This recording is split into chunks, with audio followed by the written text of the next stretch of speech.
This episode is proudly supported by Pepe Sayer Australian Cultured Butter. It's a one-stop shop for all your butter needs at Pepe Sayer. So if you're a restaurant or an airline or a function centre or a cafe, you can give us a call or jump online with us, and we have everything you need for your butter needs. We cover all of it. The biggest one for me is the little logs that we make that you can cut down and put a little Pepe Sayer tab on it. Also the 15-gram portions, but we also do blocks. And in the blocks, so we do 25 kilo or 20 kilo, but we also do a 2 kilo. So you can buy a block of butter 2 kilo, and the prices are really competitive with the rest of the markets on those products. For more information, go to pepesayer.com.au. Previous to COVID, Marici and myself had always felt like we were waiting for something, someone to back us or something to happen that would allow us our dream of having our own venue. But we decided to just start. It is my happy duty as a food critic to walk into many food businesses in the course of daily life. Sometimes you walk in somewhere and the first thing that strikes you is the way it feels. That was the case for me when I walked into Lumen People, a beautiful, sunny, spirited cafe in North Melbourne. I really wanted to find out more about this lovely place. So today we are chatting to co-owner Emma Sheahan to find out the backstory. Emma, welcome to Dirty Linen. Thank you for having me. I'm so excited to be here. Well, I'm really excited to chat to you and find out more about Lumen People, how it came to be and how you've created that very special atmosphere that infuses the place. Tell us a little bit about it. So Lumen People is a very small footprint cafe, wine bar, eatery in North Melbourne. It has 30 seats. We went into this project in the last quarter of last year with one clear vision. That is for light-hearted, unpretentious, authentic, people-first hospitality. Everything for my co-owner, Marici Clark, and myself was a variable, but that was one thing that we set out to achieve. Lumen People's just a nice little footprint cafe in North Melbourne. I mean, you're very clear in how you describe it. And I think that comes through. It's really a pleasure to go somewhere that has such a clear through line. These things, of course, don't spring from nowhere. So tell me about what you and Marici were doing before you started the business. Yeah, so Marici and myself both come from long careers in hospitality. Marici has been in the industry nearly 20 years, myself 10 to 15, working in all areas. Marici comes from a career in kitchens originally, then jumping ship into specialty coffee when that was all blooming in the early 2000s. And then as he matured, moving up the ranks into management. Myself, being a little bit younger, I was inspired by watching the bloom of specialty coffee and jumped in from there. Very luckily, already having quite a lot of information from the generation ahead of me, in pursuit of wanting to be the best roaster that I could be. And then due to my love of people and working into teams, moving into the HR space and the operational space. And then from there, Marici started out working at Proud Mary and Seven Seeds, and then moved to Sydney, where we met together working at the Paramount Coffee Project. And then when COVID hit, we both came back to Melbourne and worked for Seven Seeds and Wide Open Road, respectively. And then after riding the wave of COVID, working both as general managers within Seven Seeds and Wide Open Road, respectively, we felt we were ready to do our own venture. That summarizes. Yeah, well, I love this journey through coffee and through really some iconic names in Australian caffeination. So, yeah, I'm sure you guys have got me through many days with your work in all of those different businesses. What did you learn from working in those, I guess, quite large, independent, interesting really leaders in both coffee and the cafe world? What did you learn from those businesses that helped you shape what you wanted to do in your own place?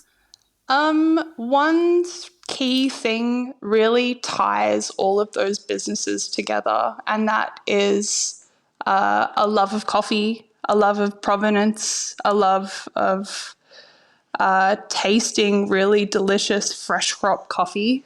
It's something that Melbourne, Sydney, and Brisbane love. Fresh crop, delicious coffee straight out of the container, roasted and drunk as quickly as possible. So yeah, that's one thing that they all have in common. Another thing is just like a respect of people and celebrating people and trying to get the best out of people. So yeah, I guess that's there are some key things that we took from those businesses. And I suppose something that seems quite different at Lumen People is the size of the cafe itself. So, I mean, when you thought about opening a business, how did you approach that size of it, the scale of it? Well, for us, having worked in Seven Seeds and Wide Open Road and the Paramount Coffee Project, all three of those venues being 80 seats plus, we knew firsthand how much of an operation it is to run them, how many hands you need.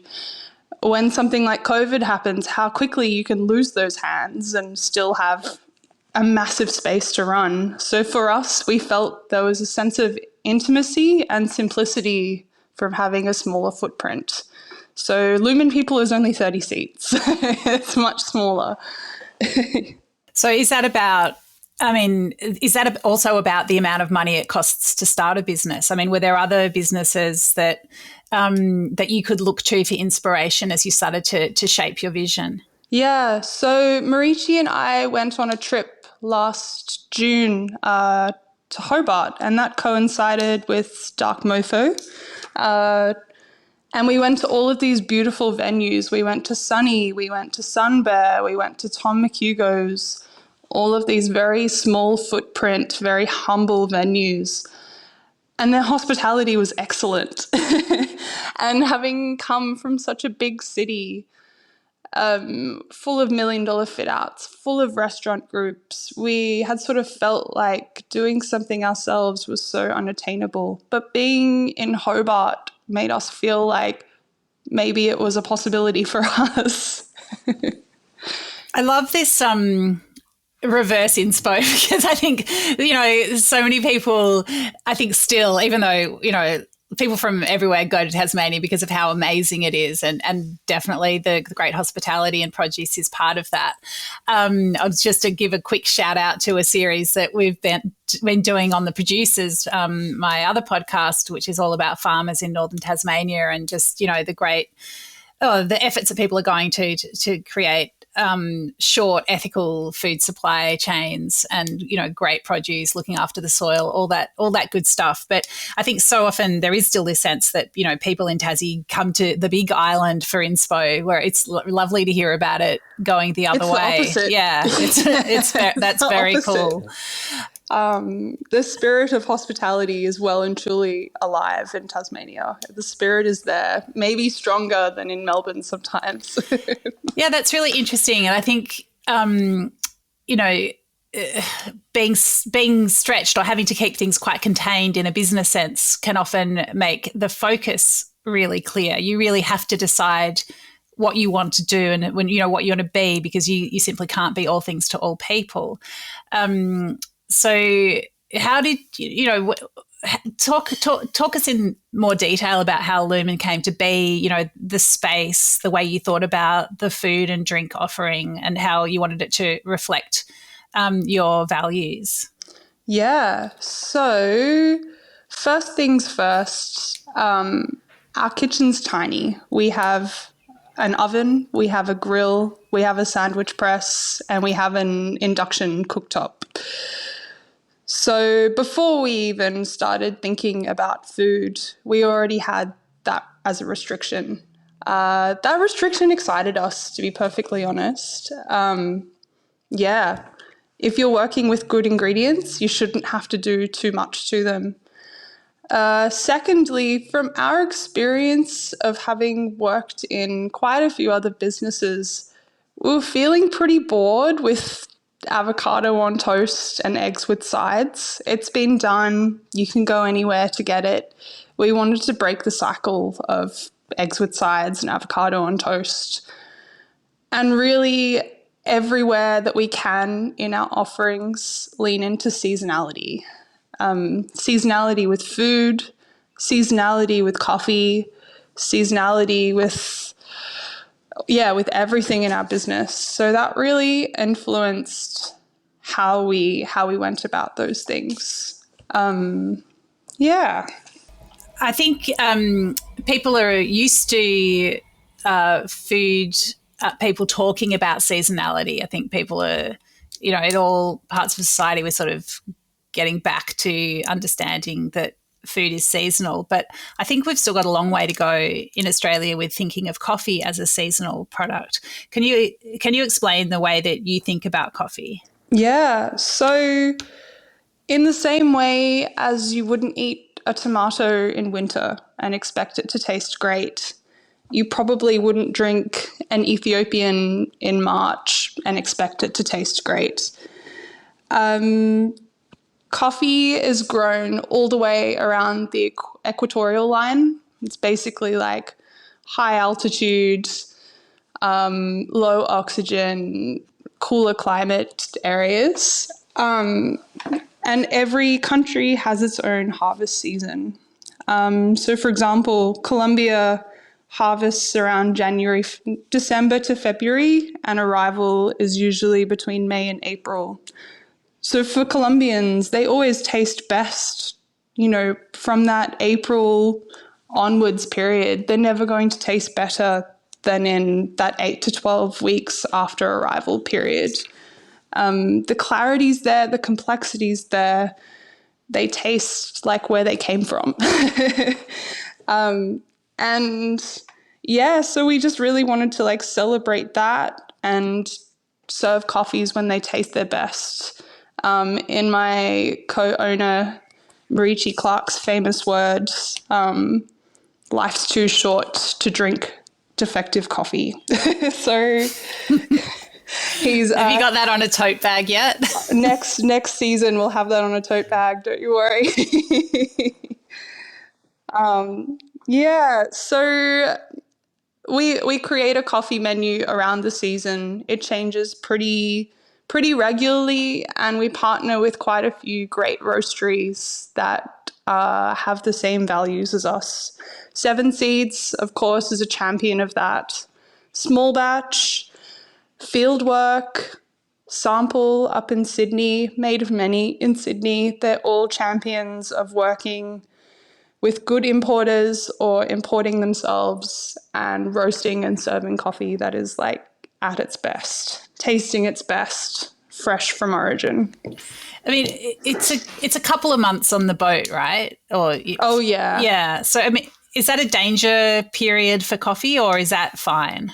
If it's processed well at origin and put in given a barrier, whether that's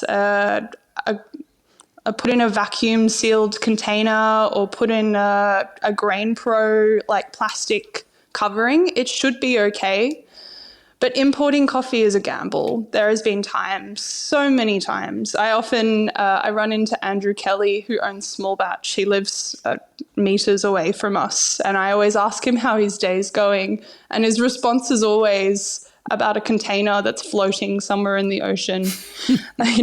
Colombians haven't landed yet. Ethiopians are on the water. So I think for people who do bring in their own coffee, it's a great concern. It's a great risk. You're bringing in thousands of kilos of coffee at a time. It's definitely a risk. But coffee will never taste as good as when it just arrives. Love that. And I think it's great. It's a great thing to look out for as a consumer, to, I suppose, go to people that care about that, that are tuned into it, and to experience a difference. Absolutely, yeah. Emma, can you talk about the fit out and the branding of Lumen People? I wrote about the cafe recently and tried to describe it. I won't tell you how I tried to describe it in case I'm embarrassing myself. So I'll let you do it. How would you describe it, and how did that all come together? The fit out is very pared back, I would say. We have some wood elements. We have white walls. We wanted people to feel relaxed and bright and happy. And I feel like with less stimulus and like less clutter, you have the opportunity to really zone out. We worked with a brand agency called Susu Studio. Dane and Kasha own that and operate it from their studio in Fitzroy. And we came to them already having started clamoring away at the fit out, but hoping for a visual identity to go with it. And they did an excellent job. They really listened, and they made something really beautiful and unique for us. Beautiful use of color. We use a lot of orange and brown and very like primary, interesting colors. We have beautiful upcycled Sonnet chairs that I found wherever I could get my hands on. And tried to utilize a little bit of organic material where we could. So there's some canvas that we found in a camping store that we tacked to the espresso bar. We used beautiful American oak on our tabletops, and just tried to keep everything as open and organic and allow the light to come in as much as possible. And I mean, were you saving up to do this, or did you go to the bank, or like how did it? We did everything we could. We did everything we could. Rishi and I both took out loans. We have credit cards. We had a little bit of savings, luckily enough, just from hospitality being closed. We're both avid spenders within the hospitality scene, the sort of folk that, go out every week, multiple times a week. And honestly, without that being as accessible over the last 3 or 4 years, we had more money than we would normally have. That's so interesting. It's a little bit dark, but we definitely leveraged ourselves to the eyeballs, and we are still leveraged to the eyeballs, trying to slowly pay that back.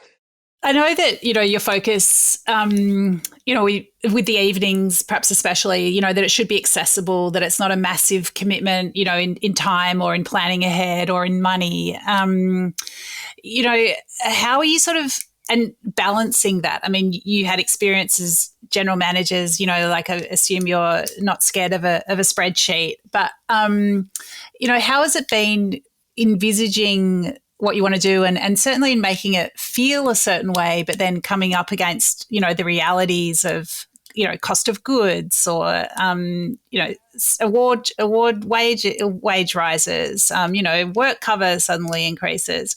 I mean, how has the dream and the reality clashed or coalesced? Yeah, that's a very, very interesting question. First and foremost, we started off by scrapping the model that we had both existed in previous businesses. We wanted to start off by paying everyone above award.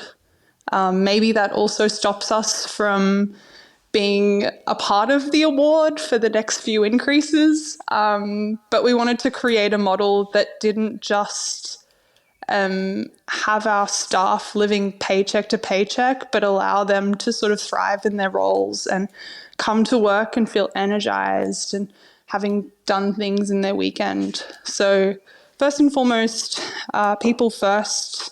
Everyone who works for us is on a 4-day, 34-hour work week, and they're all paid 60K plus basically for those hours, as if they were working 38 hours.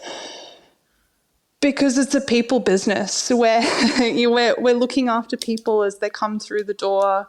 We want them to feel like, we want everyone that comes through the door to feel welcomed and like they're a part of the journey. So we need our staff to be rested and in good spirits and happy to be there and not resenting the experience. So that's where we started with the model. Like, it's hard to change a model over time, but to build a model from the get-go that incorporates that, was where we started. Secondly, our food, we just cost things appropriately. As you said, not shy of a spreadsheet. Everything is very accurately costed before it goes on a menu. Our coffee is definitely on the more expensive side.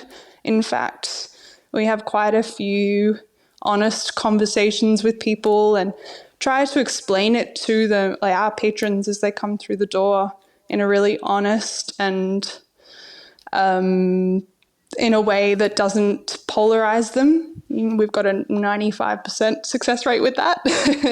But yeah, everything is just costed to hopefully build a complementary model that breaks even. Yeah. Interesting. I mean, the cost of coffee is such a flashpoint for consumers and for businesses. Cafes notoriously are terrified to put their coffee up, 10 cents a cup because they feel their customers will go down the road. I mean, what do the coffees cost at Lumen? To buy a small milky coffee is $5.50. Okay, love that. And that just feels like what it should be, or does that still feel like it's at the lower end? Even from February to now, it's probably not enough. I know that quite a few of the other leaders in Melbourne have increased their price from $5.50. Like, I think Market Lane and Small Batch are now $6, which is appropriate when you're using organic milk and fairly traded, thoughtfully processed coffee. It's interesting when you're trying to, I know you're also realistic about your customers and, that you want it to be, I suppose, a welcoming place in terms of affordability as well. Yeah, absolutely. It's a fine balance of making everything work and keeping it accessible. I think more people should just drink smaller coffees. But on the other end of having worked in the wholesale department of a coffee company, the most common thing is that wholesale departments are like also on the break even. They're trying their hardest to stay in the green each week, and they're working with wholesale partners that historically are trying to always negotiate them down. I don't think many cafes know how much it costs to put coffee in a bag and send it out the door. It costs, between $20 and $25 to do it thoughtfully. Yeah. Which is like, when you think about how much wholesale coffee normally is, it's historically between like 28 and 35. There's like not much of a margin for a roastery. Yeah, wow. Those are pretty stark figures. Yeah. Interesting. Emma, going back in time a little bit, you mentioned that you started in coffee when, the third wave had already bloomed. What took you into this world? Was hospitality always something that you wanted to get into? It was an accident. It was a very happy accident. I remember when I was like 10 or 11 years old thinking I love food way more than the people around me. Food is so delicious. I remember like sitting in my backyard. I grew up on a farm, like looking out over the paddocks, going, I love food more than everyone else. And feeling like I didn't really know what to do with my life, but I just wanted to make people happy and do something with purpose. So yeah, I finished school. I moved to Sydney. I started studying. I lived with my aunts who are avid diners. They love to eat. They love to drag me everywhere. So I got to eat a little bit around Sydney before I moved home to Brisbane, where the week I got back to Brisbane, a friend of mine was working front of house in a cafe and said she needed someone, and I didn't have a job. So that's where I started. And it just sucked me in. That. I did one little induction coffee training with the roaster we were working with, and from there out, I was in pursuit of becoming the best roaster in Australia. It really sucked me in quite quickly. I abandoned studying almost immediately. I was in wholeheartedly. I love that. I just love this image of you on the farm, just this realization, and what do I do with this?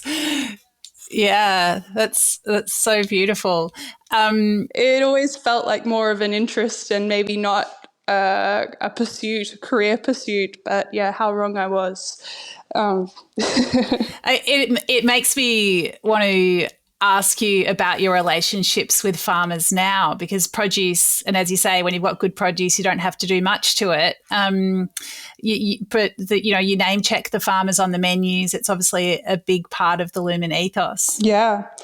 So I guess my interest or my attention for relationships with farmers actually started when I was in Brisbane. I was lucky enough to work in and amongst a group of cafes and restaurants that were all working with the same farm called Loop Growers. And Loop was growing food, sending it to restaurants, taking their compost and using that. They're still doing it. They haven't stopped since I left Brisbane. I wasn't holding it together. And they had this entirely closed loop system of growing veggies, taking compost. And I used to volunteer on that farm as well. And it felt very, very genuine and very grassroots, and like everyone was helping each other, and all of the restaurants and cafes had something in common. And it was so beautiful. And I felt like in Sydney when I lived there that was missing. And I felt like the first few years that I was in Melbourne, that I never found a relationship like that until Lumen. So in setting up Lumen, every week we would see Chloe and Jared from Dog Creek Growers pull up in their van with their dog and carry the crates of vegetables over to Manze, the Mauritian restaurant around the corner. And every week I'd, stop for a chat with them and, just pat their dog and, I don't know, just have a yarn. And then that relationship developed further into them just like bringing us zucchinis when they had extra zucchinis, and us swapping it for a coffee. And then from there, we started buying produce from them. And yeah, somehow through the setup of Lumen, we've managed to recreate this sense of community and connection that I had in Brisbane. And since bringing on Stephanie Liu, who's our head chef, we've been able to grow that even further. Bringing on more farms. We're now working with Somerset Heritage as well. They're up in Seymour. And being able to know our farmers and have a relationship with them and ask them what's coming up and plan a menu based on that, and have it be more grassroots and have a relationship with our farmers. And yeah, as time goes on, we hope to only operate that way as we develop more of a relationship with our farmers. Yeah, I think it's a really lovely movement in cafes where produce is being more highlighted, and it's it is so nice. I think so much of what we would have thought of as, a fine dining approach has filtered through to cafes. And I think sometimes that's because people that are working in cafes have left restaurants because they want different hours, or they want, to do other things with their evenings and weekends. But yeah, for whatever reason, I think it's such an important shift to have this awareness of seasonality and connection to the land in people's daily lives, not as something that's perhaps that people relate to a more, expensive, elevated experience, when you're choosing to go out for dinner and going to a special restaurant. I think it's so important that it's just normal. Yep.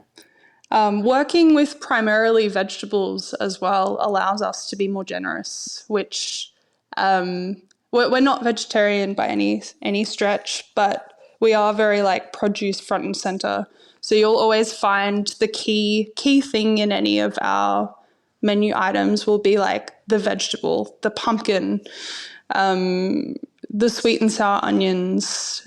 And that allows us to be more generous. We want people to leave feeling full and like they're ready to continue on their day. And sometimes that can even be lost in fine dining. I've definitely left a restaurant and not felt very full. Yeah, interesting. Yeah. Emma, one of the reasons I was so keen to have you on the podcast is that this is your first business, but it feels like you've been doing this for years. It's just got a really clear sense of itself. I feel like it's an inspiring story for other people that might be thinking about making that leap. What advice could you give somebody who's wondering if, now is the time to take the plunge and create their own business? My first piece of advice is it's a marathon. Don't wreck yourself too early. You've got to figure out a model that's sustainable for a long time to come. So just do what you can. Don't wait for the opportunity to be able to do your wildest dream of a model. Just do what you can with what you have. We started off just doing days because it's all that we had the resources for in the beginning. And then 6 months into our operation, we extended into night times when we felt we had the resources and the capacity, and that our daytime service felt well and good. My second piece of advice is things cost money. Things cost money. So be prepared for that and have a plan for that, but maybe not as much money as you think. You can reuse, upcycle. There's a lot of kitchen equipment going on Facebook Marketplace at any given time. So even if it's not your dream kitchen setup, you can always upgrade over time. Just start somewhere. I know previous to COVID, Marichi and myself had always felt like we were waiting for something, someone to back us or something to happen that would allow us our dream of having our own venue. But we decided to just start. I think another thing, Emma, that you said earlier might also be a piece of great advice, which is to see restriction as an opportunity or as a chance to be creative. Yes. Emma, it's been really, really great to chat to you. I love what you're doing at Lumen People. It just feels so good, and that feeling when you walk in is completely backed up by the warm and friendly service, the beautiful veg-focused, produce-centred, seasonally expressive food, and the coffee. I feel like I had 2 coffees and I learnt something by drinking each one, as well as being nicely, brightly caffeinated. So, thank you, and all the best with, gunning it into the future. Thank you so much. Thank you for your time. Yeah, absolute pleasure. This is Dirty Linen, and I'm Dani Valent. We air the issues that the hospitality industry finds hard to talk about, hearing from different people with unique perspectives. We want to hear from you as well. If you have something that needs to be said about a topic, get in touch so we can include your perspective. Contact us at dirtylinenat.deepintheweeds.com.au or hit us up on Insta at Dirty Linen Podcast. We can't wait to hear from you. This